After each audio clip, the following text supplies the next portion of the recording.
और एक मिसाल देता हूं मैं अक्सर, थोड़ी सख्त है लेकिन देना पड़ता है। जैसे कुत्ते की नजर हड्डी पर होती है, ऐसे ही कुछ लड़के के माँ बाप की नजर लड़की के बाप के माल पर होती है। आदमी जितना ज्यादा बूढ़ा होता जाता है, जितना ज्यादा मौत की तरफ जाता है, लालच भी उसके अंदर बढ़ती जाती है। या हराम बिनो आदम यशक्कु बिनहु सुल्तान। आदमी बूढ़ा होता जाता है लेकिन दो चीजें उसकी जवान होती जाती हैं, दो चीजें उसकी जवान होती जाती हैं, अल हिर्सु अलल माल वल हिर्सु अलल उम्र। उसकी उम्र बढ़ जाए ये उसको लालच बढ़ता रहता है, और 2-4 साल जी लूं, अल हिर्सु अलल माल, माल आ जाए मेरे पास, ये भी तो उसकी ख्वाहिश बढ़ती रहती है। तो ये पहली चीज बताइए। लड़कियों के अंदर आमतौर पर लड़की वाले में 4 चीजें देखी जाती हैं। पहली चीज बताई लिमालिहा, कुछ लोग होते हैं जो उसका माल देखकर शादी करते हैं, हमें क्या मिल जाएगा, जैसे कुत्ते की नजर हड्डी पर लगी हुई। वलहस्बिहा, दूसरी चीज हस्ब नसब देखी जाती है, कोई हैसियत नहीं इसकी। दूसरी चीज हस्ब नसब, मैं खान हूं, लड़की भी खान है कि नहीं,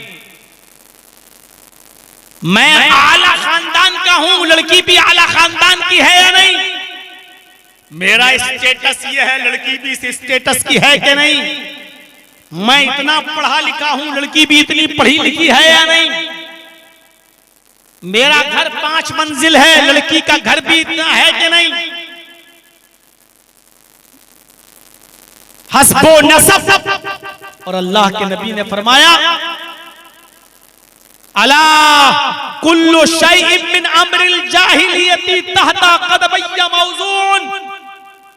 खुतबे हज्जतुल विदा में आपने फरमाया था, ज़माने जाहिलियत की सारी चीजों को मैंने अपने पैरों से रौंद डाला, अपने पैरों से कुचल डाला। अब ज़माने जाहिलियत की कोई भी चीज अब राइज नहीं की जाएगी। लेकिन अल्लाह के नबी ने यह भी फरमाया, अरबउन फी उम्मती मिन अम्रिल जाहिलियती ला यतरुकुनहुन्ना। 4 चीजें मेरी उम्मत के अंदर ऐसी हैं जो जमाने जाहिलियत से आई हुई हैं, लेकिन मेरी उम्मत उनको नहीं छोड़ेगी।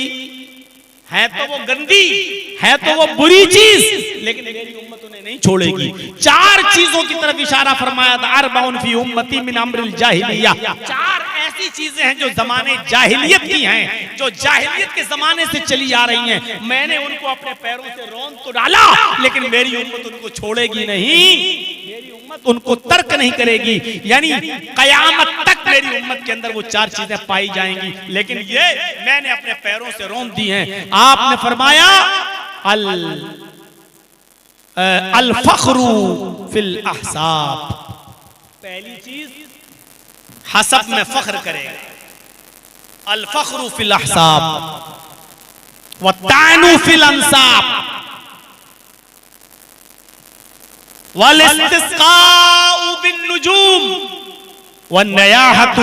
ये 4 चीजें बताई जो जमाने जाहिलियत से चली आ रही हैं और मेरी उम्मत में भी चली आएंगी, इनको कभी नहीं छोड़ेगी मेरी उम्मत। उनमें पहली चीज हस्ब व नसब।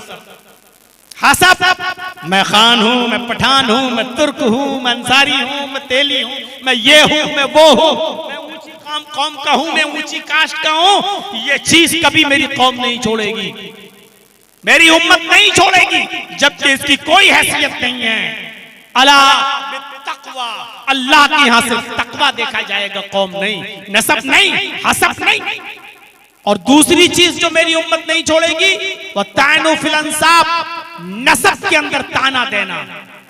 अच्छा वो, अरे मैं उसके साथ शादी करूंगा, अरे नहीं नहीं, अरे वो तो फकीर बिरादरी का है, अरे वो तो मियां बिरादरी का है, अरे वो तो गिरी हुई कौम का है, अरे वो तो लो कास्ट का है, मेरी तो नाक कट जाएगी इतने बुरे खानदान में।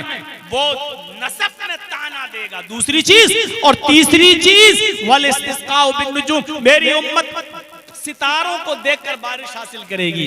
यानी सितारा देखे कहीं ये सितारा निकला है, इसका मतलब बारिश होगी, सितारों से बारिश हासिल करेगी। ये तीसरी चीज भी मेरी उम्मत में नहीं छूटेगी। और चौथी चीज व नयाहतु, नौहा करना और मातम करना, किसी के मर जाने पर मातम करना, रोना, ये मेरी उम्मत नहीं छोड़ेगी।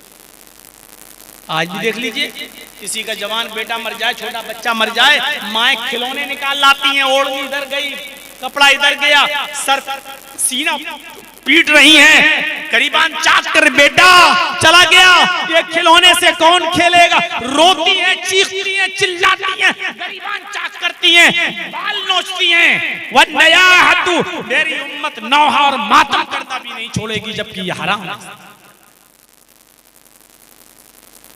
तो ये चार चीजें नहीं छोड़ेगी।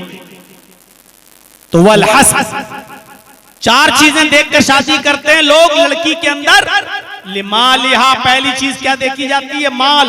दूसरी चीज क्या देखी जाती है, हसब व नसब, वले हसबिहा, हसब व नसब। और तीसरी चीज लड़की की क्या देखी जाती है, वले जमालिहा, खूबसूरती, खूबसूरत कितनी है, खूबसूरती देखकर शादी करते हैं। तीन चीजें। और चौथी चीज की तरफ अल्लाह के नबी इशारा कर रहे हैं, वलिदीनिहा, दीनदारी देखकर भी शादी की जाती है। चार चीजें बताने के बाद आपने फरमाया फज़फर बिज़ातिद्दीन, ओ लोगो दीनदारी को तरजीह दो, ओ लोगो दीनदार लड़की को अव्वलियत दो, फौकियत दो, उसी को दर्जा दो। यानी ये तीन चीजें मत देखो। हाँ, किसी में चारों चीजें पाई जाए तो बहुत अच्छी बात है, लेकिन तरजीह किसको दो? ये नहीं कहा कि खूबसूरती मत देखो, ये नहीं कहा कि हस्बो नसब न, ठीक है देखो, लेकिन अगर किसी के अंदर हस्बो नसब नहीं है, अगर किसी के अंदर है आप खूबसूरती नहीं है, अगर किसी के अंदर लिमाल, क्या क्या कहा, माल और दौलत नहीं है, देने की ताकत नहीं है, लेकिन अगर कोई लड़की दीनदार है तो फिर तीन चीजें मत देखो, दीनदारी देखो और दीनदारी को मायार बनाओ। और इसी दीनदारी को देखकर अपने बेटे का निकाह उस बेटी के साथ, उस लड़की के साथ कर दो। लड़की के अंदर दीनदारी देखो, फज़फर बिज़ातिद्दीन, दीन को तरजीह दो। हजरत उमर फारूक का वो मशहूर वाक़या आपको मालूम होगा। हजरत उमर फारूक रात की तारीकी में गश्त कर रहे हैं, रात के अंधेरे में निकल कर जा रहे हैं, देखते हैं कि किसके घर में चूल्हा जला, किसके घर में चूल्हा नहीं जला। हजरत उमर फारूक रात में एक घर के पास से गुजरे जहां एक बूढ़ी औरत की आवाज आ रही थी, और वो बूढ़ी औरत जोर जोर से कह रही थी अपनी बेटी से कि बेटी उठो, बेटी उठो, अंधेरा है, इस अंधेरे का फायदा उठाओ। हम लोग दूध का बिजनेस करते हैं, दूध बेचते हैं, इसलिए दूध में पानी मिला दो, बेटी उठो, दूध में पानी मिला दो। वो बेटी उठती है और जोर से अपनी माँ से कह रही है कि माँ मैं दूध में पानी नहीं मिलाऊंगी। हजरत उमर ने मुनादी की है, उमर फारूक का ऐलान हुआ है, अमीरुल मोमिनीन ने ऐलान जारी करवाया है, अगर दूध में पानी मिला हुआ किसी के यहाँ मिलता है तो ऐसे शख्स को कड़ी से कड़ी सजा दी जाएगी। माँ कहती है बेटी उमर थोड़ी देख रहे हैं, इस रात के अंधेरे में उमर को क्या पता, तो दूध में पानी मिला, मुझे तेरी शादी कराना है, तेरे लिए अच्छा लड़का देखना है, हमारे पास गरीबी और गुर्बत की वजह से हम तेरे हाथ पीले नहीं कर पा रहे हैं, मुझे तेरा रिश्ता भी तो करना है, इसलिए इस काम के अलावा कोई और काम भी तो नहीं है हमारे पास, बेटी तुम दूध में पानी मिलाओ। उमर थोड़ी देख रहा है, उमर को क्या पता कि हमने दूध में पानी मिलाया है, जाओ मैं कह रही हूं तुम दूध में पानी मिलाओ। बेटी चीख कर कहती है माँ उमर नहीं देख रहा है तो क्या हुआ, उमर का रब तो देख रहा है। हम उमर के सवाल जवाब से तो बच जाएंगे, लेकिन कयामत के दिन अल्लाह के सवाल और जवाब से कैसे बचेंगे। माँ मैं दूध में पानी नहीं मिलाऊंगी, उमर नहीं देख रहा तो क्या हुआ, उमर का रब तो देख रहा है। हजरत उमर फारूक के कान में ये आवाज जाती है माँ और बेटी की। हजरत उमर ने अपने कासिद से कहा, अपने साथी से कहा इस मकान का नंबर नोट कर लो, ये मकान नंबर नोट कर लो। और सुबह जब दरबारे खिलाफत में बैठे हजरत उमर, सुबह जब दरबारे खिलाफत में बैठे हजरत उमर तो उन दोनों को बुलवाया, कासिद के जरिए जाओ और माँ बेटी दोनों को बुला कर ला। कासिद आता है, माँ और बेटी दोनों से कहता है कि तुम दोनों को हजरत उमर ऑफिस में बुला रहे हैं, दरबार में बुला रहे हैं। माँ और बेटी दोनों आते हैं। हजरत उमर ने पूछा माँ से, बुढ़िया से, कल तुम दूध में पानी मिलाने की बात कर रही थी, क्या हुआ? बुढ़िया समझ गई कि हजरत उमर को पता चल गया, अब मुझे सजा दी जाएगी। बुढ़िया सफाई पेश करने लगी, अमीरुल मोमिनीन हाँ मैंने दूध में पानी मिलाने के लिए कहा था, लेकिन मेरी बेटी ने दूध में पानी नहीं मिलाया।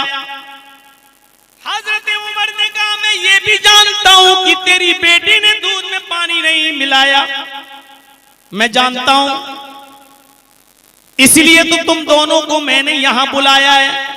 बताओ इस लड़की का कहीं रिश्ता हुआ, इस लड़की की कहीं शादी हुई?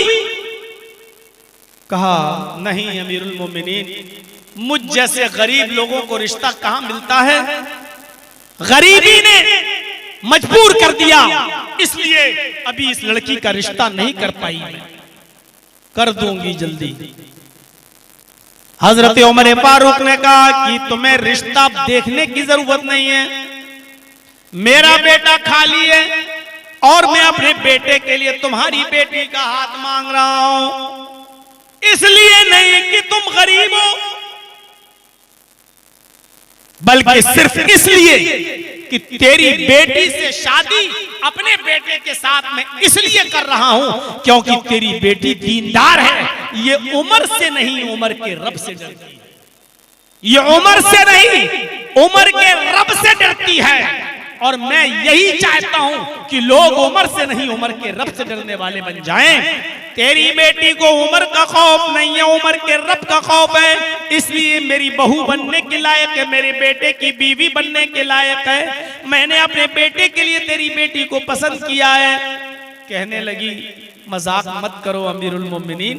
हजरत उमर ने कहा नहीं मैं मजाक नहीं कर रहा हूं, मुझे दीनदार लड़की की जरूरत है, जो दीनदारी मैंने तुम्हारी बेटी के अंदर देखी है। हजरत उमर ने अपने बेटे का निकाह उस लड़की के साथ कर दिया। गौर कीजिए, ना हस्बो नसब देखा, ना माल देखा, ना हुस्नो जमाल देखा, खूबसूरती देखी, कुछ नहीं देखा, सिर्फ ये देखा कि वो लड़की उमर से नहीं उमर के रब से डरती है, दीनदार है, अल्लाह वाली है, नेक है। हजरत उमर ने अपने बेटे का निकाह उस लड़की के साथ कर दिया। अंदाजा लगा सकते हैं आप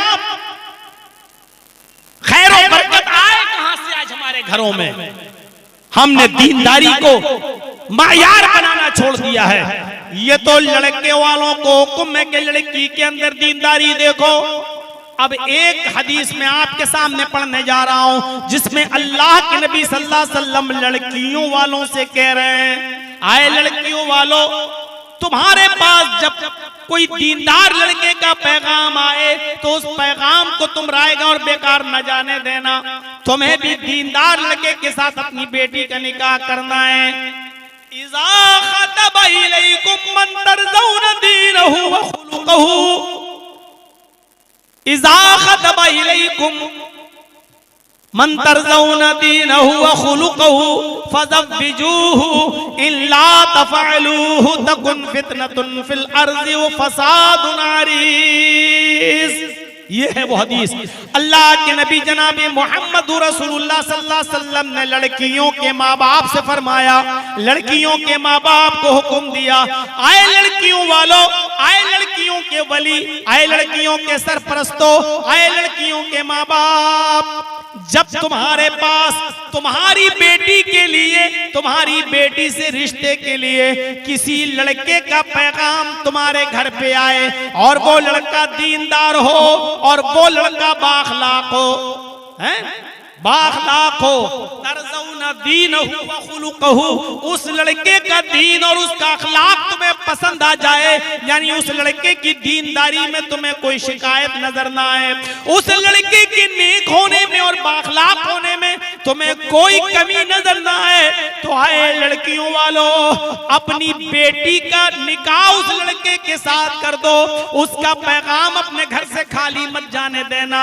उस लड़के का पैगाम अपने घर से खाली मत लौटाना, उसके इरादे को मत तोड़ना, उसके पैगाम को मत लौटाना, हस्बो नसब देखते हुए, अपनी स्टैंडर्ड देखते हुए उस दीनदार लड़के के साथ अपनी बेटी का रिश्ता ठुकरा मत देना, अपनी बेटी का निकाह उस लड़के के साथ कर देना। फज़व्विजूहु, अपनी बेटी का निकाह उसके साथ कर देना। और फिर वार्निंग दी, केयरफुल किया, तफ़अलूहु तकुन फितनतुन फिल अर्ज़ व फ़सादुन अरीज़। आए लड़कियों के माँ बाप, आए लड़कियों वालों, अगर उस लड़के का पैगाम तुम्हारे घर से खाली चला गया, अगर तुमने अपनी बेटी का निकाह उस दीनदार लड़के से नहीं किया, तो जमीन के ऊपर फितना फैल जाएगा। तकुन फितनतुन फिल अर्ज़, जमीन पर फितना फैलेगा, व फ़सादुन अरीज़, और लंबा चौड़ा फसाद बर्पा हो जाएगा। यानी दीनदार लड़के तुम्हें नहीं मिलेंगे, तो बदकिरदार बदकमाश लड़कों से जब तुम अपनी लड़कियों का निकाह करोगे तो जमीन में फितने देखोगे, तलाक के फितने और फसाद तुम जमीन के ऊपर देखोगे। इसलिए दीनदार लड़के का पैगाम अगर तुम्हारी बेटी के साथ तुम्हारे घर पे आ जाए तो तुम्हें उसको ना उम्मीद नहीं लौटाना है, उसको हर हाल में तुम्हें अपनी बेटी का निकाह उस लड़के के साथ कर देना। लीजिए साहब, कितना जबरदस्त हुक्म है लड़कियों वालों को। अब साहब कहोगे हाँ लड़का तो नेक है, नमाजी है, ताज्जुद गुजार है, बहुत अच्छा है, अखलाक भी अच्छा है, लेकिन मेरे स्टेटस का नहीं है, मेरी लड़की इतनी पढ़ी लिखी, उस आदमी के साथ निकाह करेंगे, इसके साथ गरीब है, हम इसके साथ निकाह नहीं कर सकते। अगर उस लड़के की दीनदारी तुम्हारी समझ में आ रही है, अगर उस लड़के का अखलाक समझ में आ रहा है, तो उसका पैगाम लौटाने का कोई हक नहीं है। इल्ला तफ़अलूहु तकुन फितनतुन फिल अर्ज़, अगर तुमने ऐसा न किया और पैगाम लौटा दिया, अपनी बेटी का निकाह उसके साथ नहीं किया, तो जमीन में फितना फैल जाएगा, वो फसादुन अरीज़, और लंबा चौड़ा फसाद।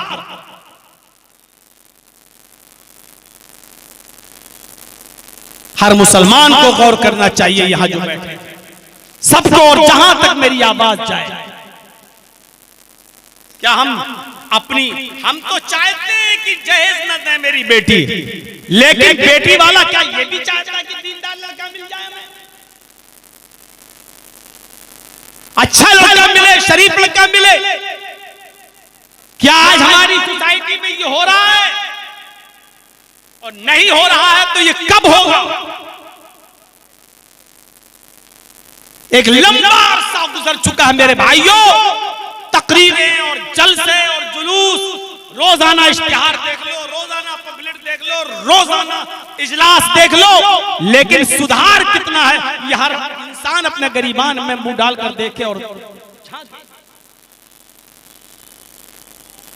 शादियों के नाम पर कितना खर्चा, निकाह के नाम पर कितना खर्चा, बारात के नाम पर कितने आदमियों की शिरकत। इन्ना आज़मन निकाही बरकतन आइसरुहा मऊनतन, अल्लाह के नबी सल्लल्लाहु अलैहि वसल्लम फरमाते हैं कि सबसे ज्यादा बाबरकत निकाह तो वो होता है, इन्ना आज़मन निकाही बरकतन, बरकत के एतबार से सबसे अच्छा निकाह और सबसे बड़ा निकाह तो वो है, सबसे ज्यादा बाबरकत निकाह तो वो है आइसरुहा मऊनतन, जिसके अंदर खर्चा सबसे ज्यादा कम हो, जिसके अंदर खर्च सबसे ज्यादा कम हो, वो सबसे बड़ा बाबरकत निकाह माना जाता है, सबसे अच्छा निकाह माना जाता है शरीयत के अंदर। लेकिन आज हमारे समाज और सोसाइटी में ये देखा जाता है कि उसने अपनी बेटी की शादी में कितना खर्च किया, उसने अपने बेटे की शादी में कितना खर्च किया।